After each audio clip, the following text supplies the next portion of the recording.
When my house burned down, I lost the physical structure of 40 years of memories.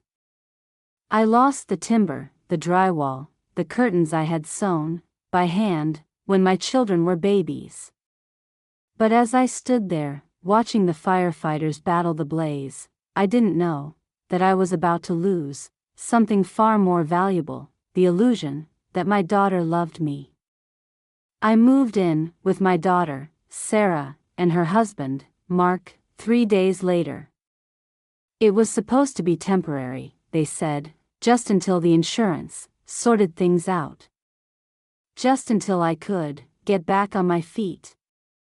But the moment I crossed the threshold of their pristine, modern, gray and white sterile box of a house, the dynamic shifted. I wasn't a mother in need of comfort. I was an intruder. I was a problem to be solved. And very quickly, I became something even less than that. I became the help. We don't really have a guest room set up right now, Mark said that first night, not even looking me in the eye. He was a tall man, handsome in a superficial way, with the kind of smile that didn't reach his eyes. A smile that looked more like a baring of teeth. He worked in high finance, or so he liked to tell people at parties. The spare room is my home office, and the other room is for my yoga, Sarah added, her voice trailing off. But the pantry, off the kitchen, is quite large. We put a cot in there, it is cozy. The pantry. They were putting me in the pantry. It was a windowless room, smelling of onions and stale flour, lined with shelves of expensive, organic snacks that neither of them ever ate. The cot was narrow, the kind used for camping, with a thin mattress that smelled of mildew. I looked at Sarah, my little girl, the girl I had put through college. The girl whose first car I had bought, whose wedding I had paid for. I looked for a flicker of shame in her eyes. There was none. Only a dull, impatient expectation that I should be grateful.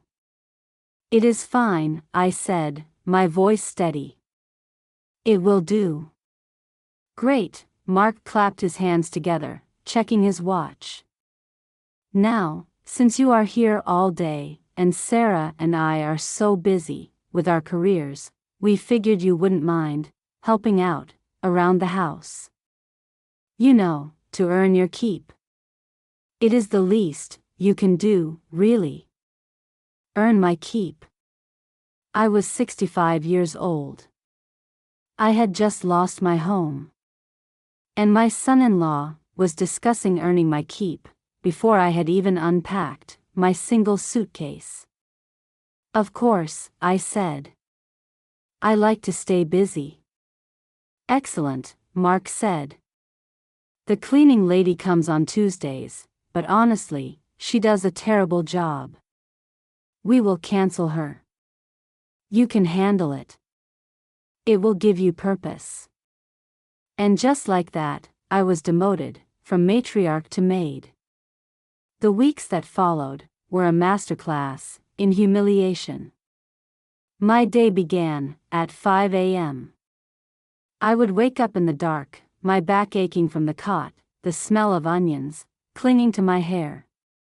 I would start the coffee, squeeze fresh juice for Mark, store-bought was poison, he said, and have breakfast on the table by 6:30. They would come down, dressed in their expensive suits, glued to their phones. Mark would snap his fingers at me if the coffee cup was empty. Refill, Eleanor. And try to get it hot this time. He never called me Mom or Mrs. Vance. Just Eleanor. Or sometimes, when he thought I couldn't hear the leech. Sarah was no better. She had become a shadow of the vibrant girl I raised, molded into Mark's perfect corporate wife. Mom, did you iron Mark's blue shirt?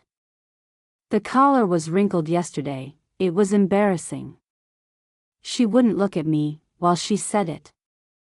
She would look at her reflection in the toaster, fixing her lipstick.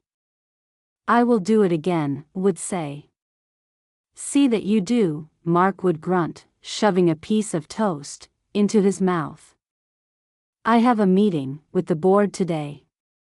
The company is going through a transition. Rumor has it, some unknown entity bought the majority stake. We are all on edge.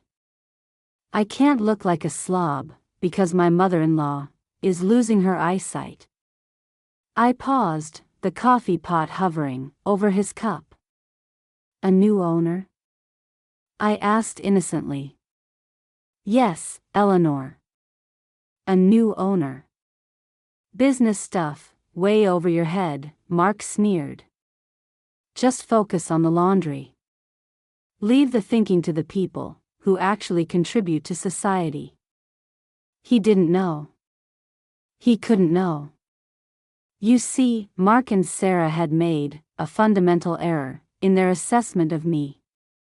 They looked at my gray hair, my sensible shoes, and my silence, and they saw a simple, old housewife who had lived off her late husband's pension. They thought my world ended at the edge of my garden. They didn't know that my late husband had been the creative one, the dreamer, but I had been the shark. I had run a logistics empire for 30 years. I had negotiated contracts with unions that would make Mark weep. I had sold the company 5 years ago for a sum that would have bought Mark's entire firm 10 times over. But I had kept it quiet. I lived simply because I liked simple. I didn't need a yacht or a penthouse to know who I was. And when I sold the company, I didn't stop working. I invested. I moved money. I played the markets from a laptop in my simple home office. And that unknown entity that had just bought the majority stake in Mark's firm, Apex Capital, that was a shell company registered in the Caymans. That was me. But they didn't see the CEO of a holding company. They saw an old woman sleeping in a pantry. And because they saw me as invisible, they became careless. I learned more about Mark's business dealings while scrubbing his floor than the SEC could have found in a year of audits. He left files on the dining table. He took calls on speakerphone while I was dusting the bookshelves, assuming I was too senile to understand words like offshore accounts, inflated assets, and embezzlement. One afternoon, about 3 weeks into my servitude, I was on my knees, scrubbing the grout in the foyer. Sarah had decided it looked dingy when Mark stormed in early. He was sweating, his tie loosened, his face pale. He didn't even see me. He walked right past me, kicking over my bucket of soapy water. "Damn it," he screamed, not at me, but at the situation.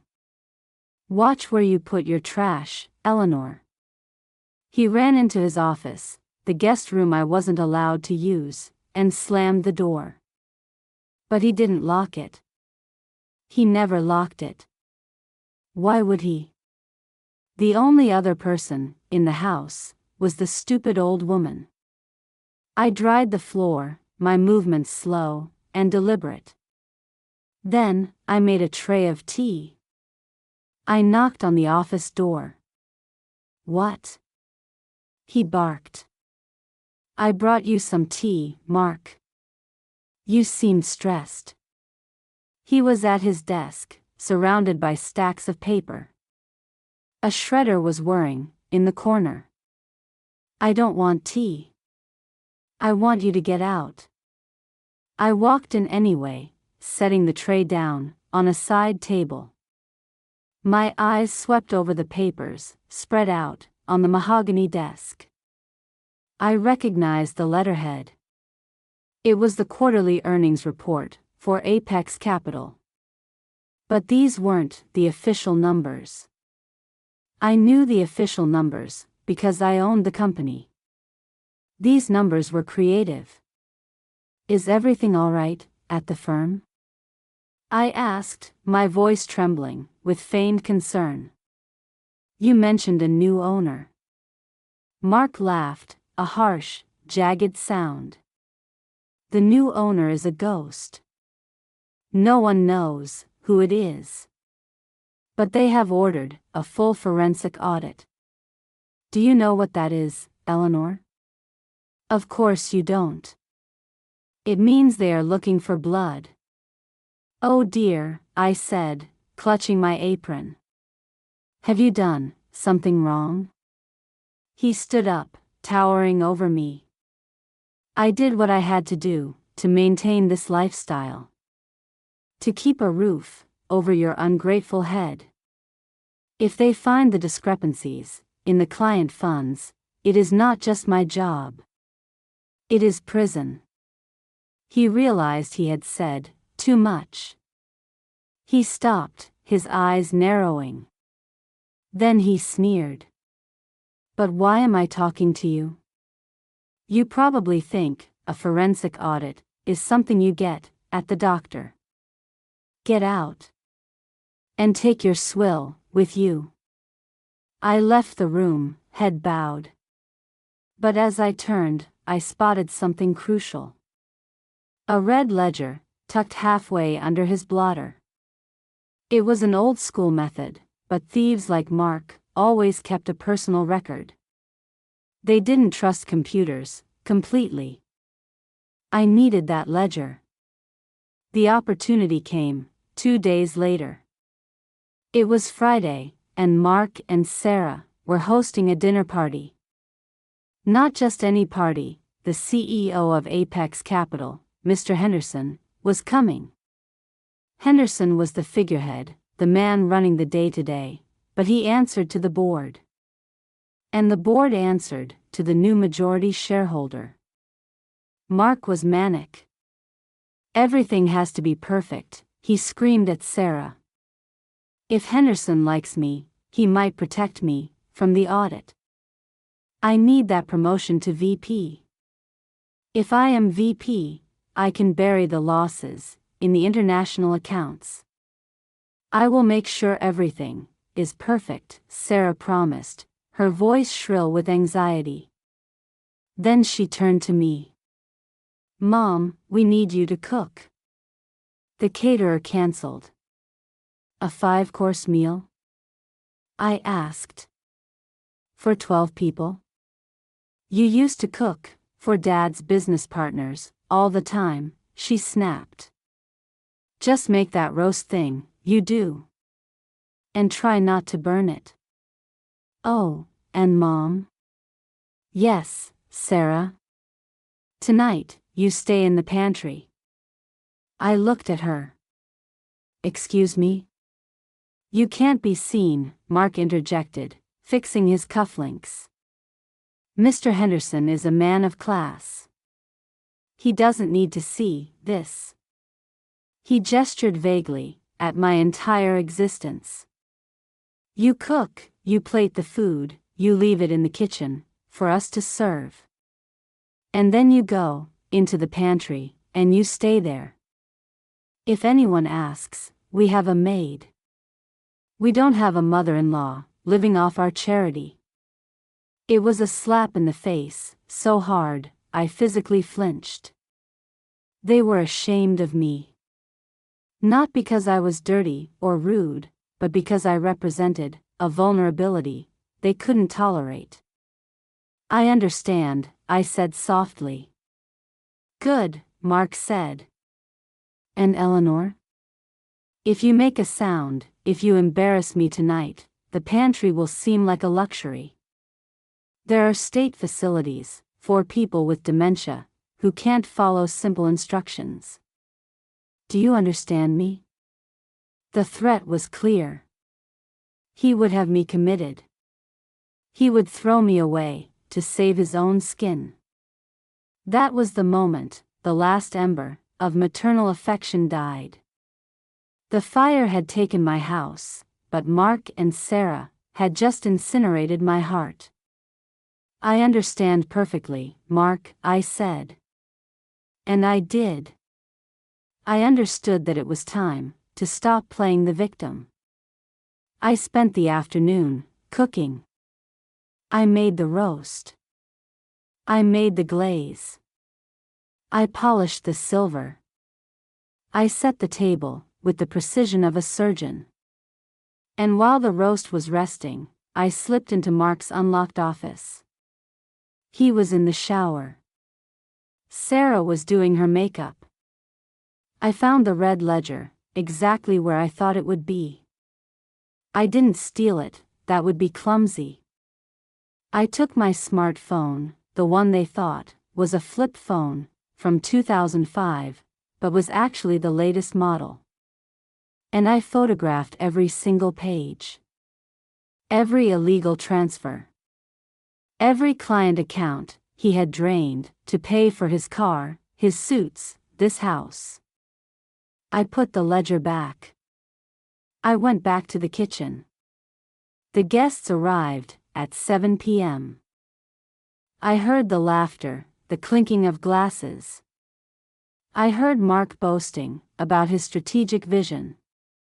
I heard Sarah laughing, that fake, tinkling laugh she had perfected. I plated the food. I left it on the counter. And then, as instructed, I retreated to the pantry. But I didn't stay there. I sat on my cot, listening to them eat my food. I listened to Mark lie to Mr. Henderson. The audit will show that under my guidance, this branch has outperformed every metric, Mark said. That is good to hear, Mark, Mr. Henderson's deep voice rumbled. Because the new majority owner is exacting. They have called for an emergency board meeting next week. But rumor has it, they might make an appearance at the company gala on Saturday. Really? Mark's voice squeaked. The mystery owner?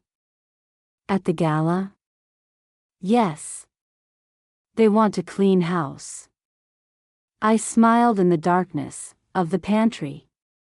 Saturday. The gala was in 2 days. I waited until the dinner was over, until the guests had left, until Mark and Sarah had gone to bed, drunk and self-congratulatory. Did you see Henderson's face? Mark slurred. He loves me. I am in. Once I get the VP spot, I will move the debt to the Zurich account. We are safe, babe. And my mom? Sarah asked. She is creeping me out. She is so quiet. Don't worry, Mark chuckled. I have already got the brochures for the nursing home. The cheap one, out by the highway.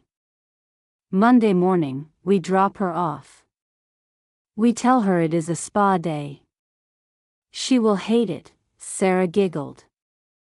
She won't know the difference. She is a vegetable, Sarah. A leech. We are cutting her loose. I lay on my cot, staring at the shelves of quinoa and flaxseed. I wasn't crying. I was calculating.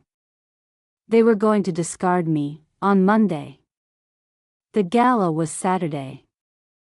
I had 1 day to prepare. 1 day to transform from the Cinderella of the pantry back into the queen of industry. The next day, Friday, I played my part perfectly. I was slower, more confused. I dropped a spoon. I forgot to put sugar in Mark's coffee. He screamed at me, calling me useless. Monday can't come soon enough, he muttered. I am sorry, Mark, I whispered. My hands, they shake. Just stay out of my way, he spat. When they left for work, I didn't clean. I went to the bank, not the local branch, where they had my checking account, with $500 in it, but the private wealth management firm downtown, where the name Eleanor Vance opened doors that Mark didn't even know existed. I accessed my safety deposit box. I retrieved the jewelry I had saved from the fire, stored securely years ago. The diamond necklace, the earrings, and the dress. I had ordered it weeks ago, delivered to the bank, knowing I would need it, eventually. A bespoke, midnight blue silk gown, tailored to perfection. I arranged for a car. I arranged for a stylist to meet me at a hotel on Saturday afternoon. Saturday night arrived. Mark and Sarah were in a frenzy. "This is it, Mom," Sarah said, adjusting Mark's bow tie. "The big night. Mark is going to get a promotion." "How wonderful," I said, washing a pot in the sink. "Will you be late?" "Very late," Mark said.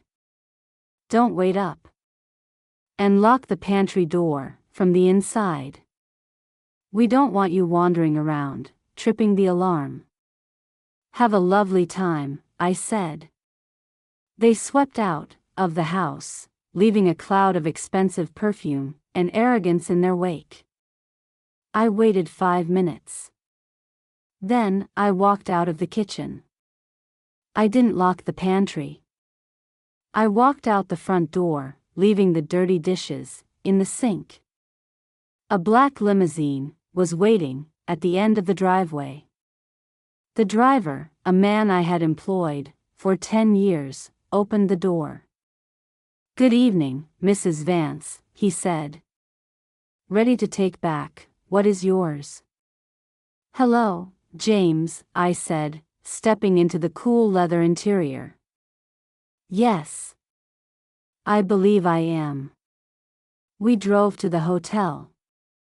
I showered, a real shower, with hot water and soap that didn't smell like floor cleaner. The stylist did my hair, sweeping the silver locks up into a regal chignon. The makeup artist erased the weeks of fatigue from my face. When I put on the midnight blue gown, I didn't see the maid in the mirror. I saw the woman who had crushed competitors and built a dynasty. I saw the shark. I put on the diamond necklace. It felt like putting on armor. "To the gala, James," I said. The gala was held at the city's most exclusive hotel ballroom. It was a sea of tuxedos and designer dresses. Mark and Sarah were near the front, holding court with a group of junior executives.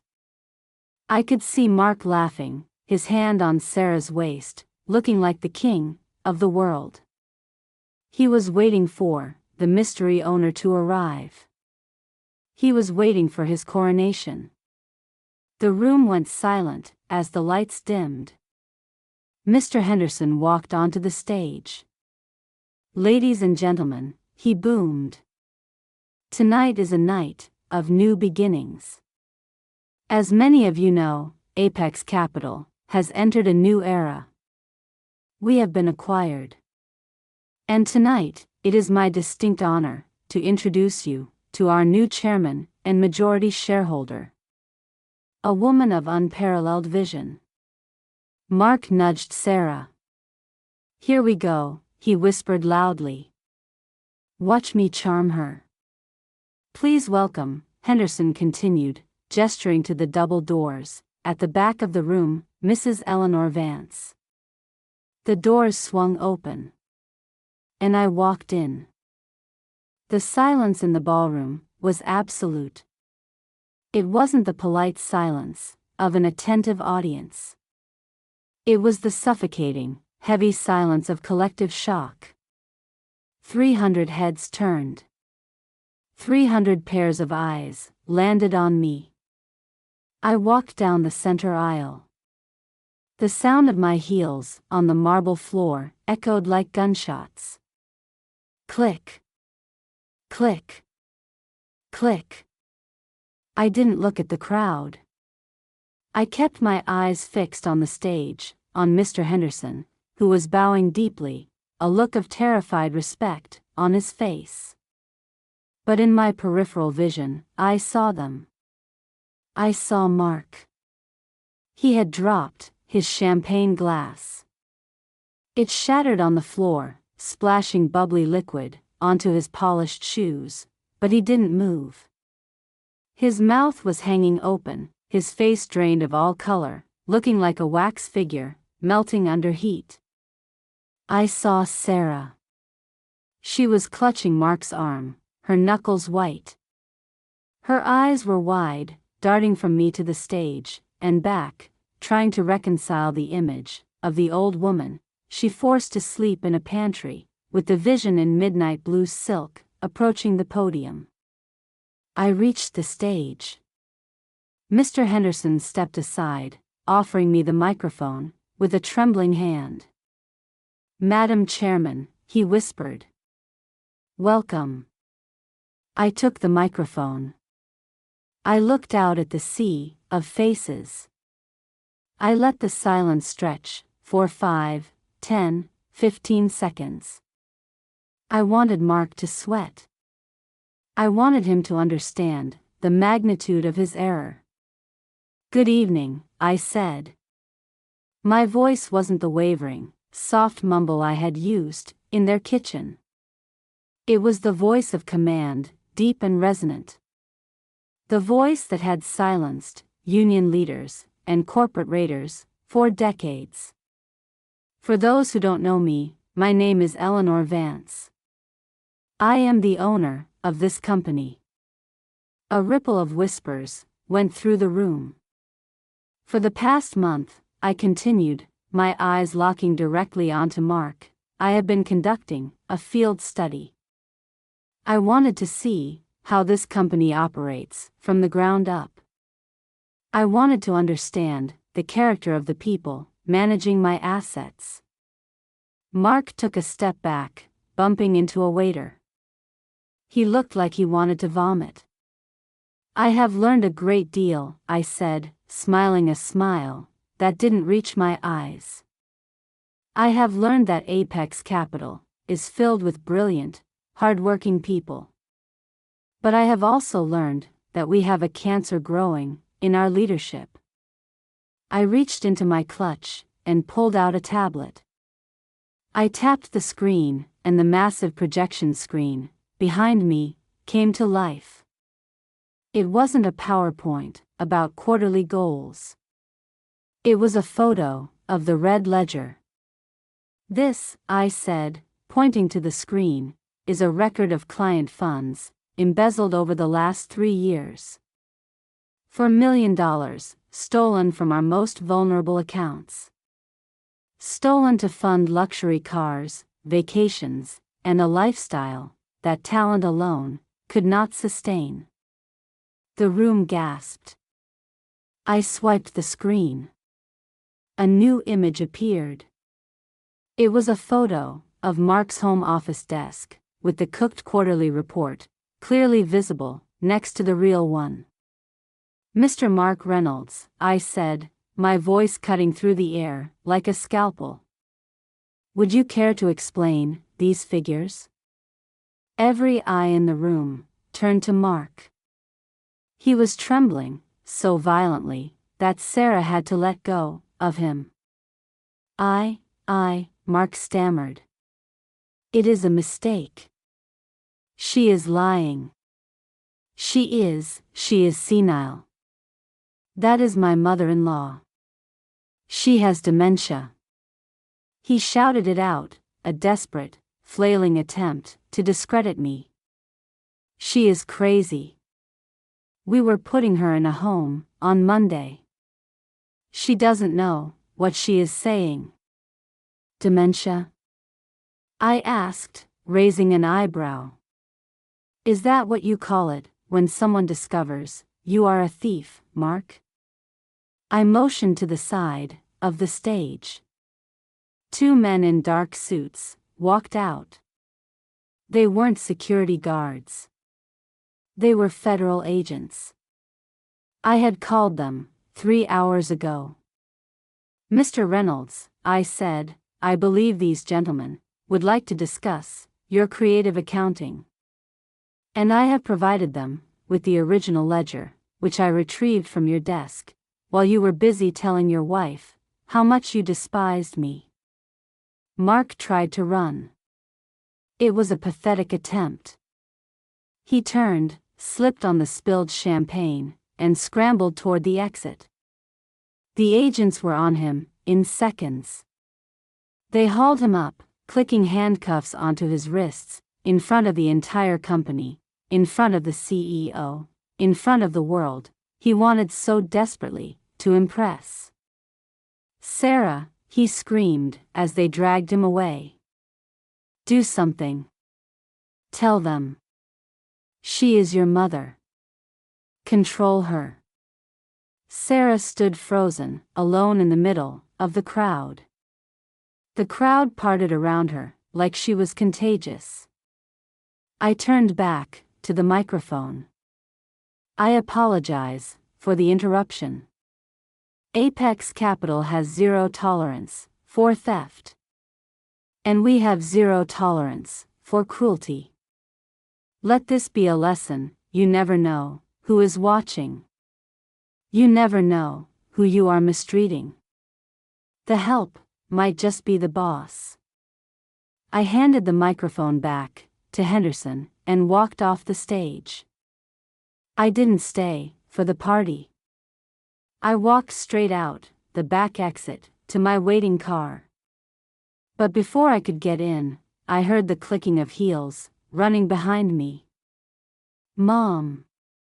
Mom, wait! It was Sarah. She was crying, her mascara running down her face, her expensive dress looking suddenly cheap. Mom, please, she grabbed my arm. I pulled away sharply. I didn't know. You have to believe me, I didn't know he was stealing. I believe you didn't know about the money, Sarah, I said coldly. Mark was too smart to tell you everything. Exactly, she sobbed, grasping at the lifeline. I am a victim too. He lied to me. Mom, please, you can't let them take everything. The house, the cars, they are seizing everything. Where will I go? I looked at her. I looked at the woman who had watched me sleep in a pantry for a month. The woman who had told me to stay in the kitchen like a dog. You are a resourceful girl, Sarah, I said. And you have skills. You are very good at organizing. Very good at ironing shirts. She stopped crying, confusion clouding her face. What? I am firing you, Sarah. You were on the company payroll as a consultant, weren't you? Another way Mark funneled money. That ends tonight. But where will I live? She whispered. I have nowhere. I opened the car door. I hear the pantry is cozy. But you won't be staying there. I am selling the house. It was bought with stolen money, so it belongs to the company now. Which means, it belongs to me. Mom, you can't do this. I am your daughter. No, I said, leaning in close, so she wouldn't miss a single word. My daughter was a kind girl who loved me. You? You are just a woman who mistook kindness for weakness. You wanted me to earn my keep. Well, Sarah, now it is your turn. Go earn yours. Mom, she screamed as I got into the car. Mom, please. I am sorry. I am sorry. Drive, James, I said. As the car pulled away, I watched her in the rearview mirror, shrinking into the distance. A small, lonely figure in the dark. Was it cruel? Perhaps. But they had planned to lock me away, in a state facility, to rot. They had planned to erase me. I simply returned the favor. The next few months were busy. I took over as active chairman of Apex Capital. I cleaned house, firing everyone who had been complicit in Mark's schemes. I restructured the company to focus on ethical investments. I became the face of a new kind of corporate responsibility. Mark was sentenced to 12 years in federal prison. The evidence I provided, the ledger, the photos, the recordings, was irrefutable. I visited him once, just to see him, in an orange jumpsuit. He didn't scream, this time. He just looked at the floor. He knew better than to look the shark in the eye. Sarah didn't go to prison, but she lost everything. The assets were seized. She had to move into a small apartment with 2 roommates. She got a job as a receptionist at a dental office. I hear she takes the bus. I hear she irons her own shirts now. She calls me sometimes. She leaves voicemails. Mom, it is Christmas. Mom, I miss you. Mom, I need help with rent. I never answer. I live in a penthouse now, overlooking the city. I have a guest room. I have a staff, whom I treat with dignity and respect. And who are paid double the market rate. I have my dignity. Sometimes, when I drink my coffee, in the morning, made by my housekeeper, Maria, whom I always thank, I think about the pantry. I think about the smell of onions. And I smile. Because they were right about one thing. That month in the pantry gave me purpose. It reminded me who I was. It reminded me that I am Eleanor Vance. And I am not done yet. I put down my cup and pick up my phone. I have a meeting with the board in an hour. We are acquiring a new competitor. And I hear their CEO treats his employees poorly. He has no idea what is coming.